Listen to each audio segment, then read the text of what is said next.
চট্টগ্রাম মহানগরের জলাবদ্ধতা নিরসনে চলমান প্রকল্পগুলোর কাজ দ্রুত শেষ করার পাশাপাশি নগরবাসীকেও সচেতন হওয়ার আহ্বান জানান অর্থ ও পরিকল্পনা মন্ত্রী আমির খসরু মাহমুদ চৌধুরী। নগরের সুলকবহর এলাকায় মির্জা খালের ওপর নির্মাণাধীন সেতু ও বিভিন্ন খালে চলমান কাজ পরিদর্শন করে এসব কথা বলেন তিনি। তাদের সকলের সহযোগিতা লাগবে, কিন্তু এই প্রকল্প আশা করি বাস্তবায়ন শেষ হয়ে যাবে এই বছরের শেষের দিকে। তখন এটা পরিপূর্ণভাবে আমরা এটা রেজাল্ট পাবো।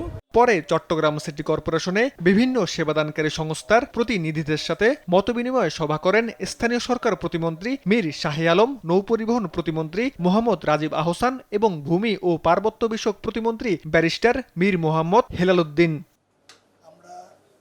প্রতিমন্ত্রীরা জানান, জোয়ার ভাটা, অতিবৃষ্টি এবং ভৌগোলিক কারণেই চট্টগ্রামের জলাবদ্ধতা জটিল আকার নিয়েছে। তাই খাল খনন, ড্রেজিং, খাল প্রশস্তকরণ ও আধুনিক স্লুইস গেট নির্মাণের কাজ চলছে সমন্বিতভাবে।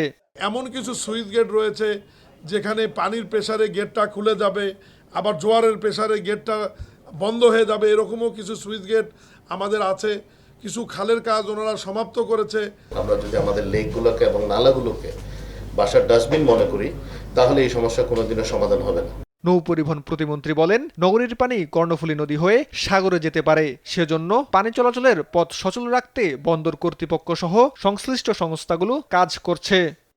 যে আমাদের নৌপরিবহন মন্ত্রণালয়ের মাধ্যমে বন্দরের যতটুকু অংশ আছে সচল রাখার, সেই অংশটুকু আমরা জনগণের কাছে দায়বদ্ধতা থেকে আমরা নিশ্চিত করার চেষ্টা করব। সব সংস্থা সমন্বিতভাবে কাজ করলে আগামী বর্ষার আগেই নগরবাসী অনেকটাই স্বস্তি পাবে বলে জানান সংশ্লিষ্টরা।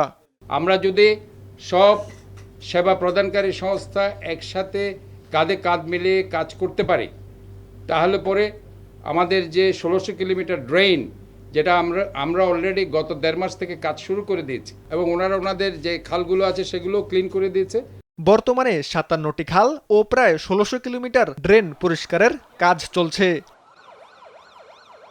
সীমান্ত বর্ধন, নিউজ ডেস্ক, দেশ টিভি।